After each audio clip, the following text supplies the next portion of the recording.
日咧介紹呢一個薯蓉牛肉芝士糙米飯。咁糙米嚟講咧，喺呢個嬰幼兒咧，可能咧都有啲抗拒嘅，因為咧佢比較硬。咁我哋喺煮嘅過程咧，首先咧係將個糙米咧預先咧係煮咗佢一段時間，咁然之後先再加白米一齊煮。咁同埋喺份量裡面咧，我哋就可以咧就少啲，等佢一路大個嘅時候咧，我哋就喺個份量咧就加大啲。咁咧等佢咧養成一個可以食糙米嘅習慣。咁材料咧就係有呢個糙米飯2碗啦，牛肉免治嘅就要100克，薯仔1個，洋葱粒就3湯匙，蛋1隻，一啲嘅雜菜粒，同埋一個芝士30克。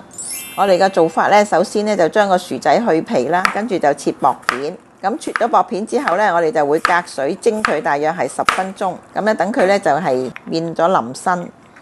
咁我哋咧可以將呢個牛肉咧加啲調味料啊，咁我哋咧就加半茶匙嘅鹽啦，就1茶匙嘅生抽，半茶匙嘅紹酒，少許嘅胡椒粉啦，咁埋加少少水咧，等到啲肉咧就比較嫩身啲。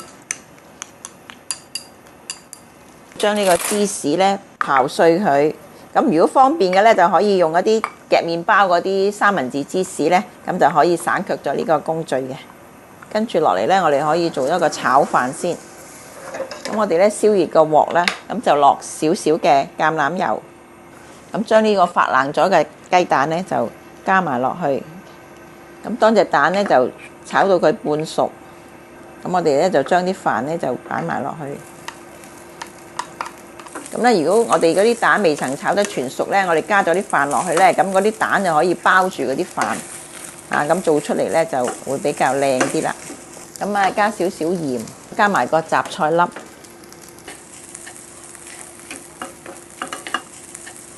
將炒好嘅飯咧就放喺一個碗嗰度啦。咁我哋咧可以分開幾份人一齊食用嘅。好啦，咁薯仔咧，我哋蒸咗10分鐘之後咧，咁就可以咧拎佢上嚟咧，趁熱咧就攞個呢個薯蓉壓咧，就將佢壓爛佢，咁啊變做薯蓉啦。咁咧要趁熱咧先容易壓嘅。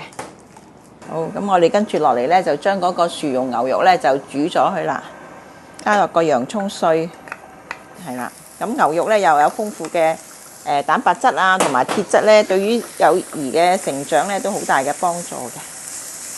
咁啊炒到啲牛肉碎咧就變咗熟咗先啦。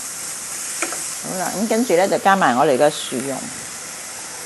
咁加埋我哋半杯水啦，將佢咧就煮開佢啦。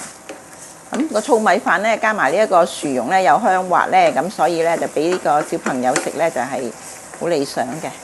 咁我哋落少少鹽啊，少少胡椒粉咧做調味。咁啊煮到嗰個薯蓉咧就結身，咁咧再落埋個芝士碎。咁我哋就熄火咧嚇，等個芝士咧就可以慢慢咁溶埋一齊。咁咧仲可以見到少少芝士嘅蹤影咧，咁就更加咧就係靚啦。放喺嗰個飯面上邊，咁小朋友咧又食得開心，又有營養，媽咪又開心。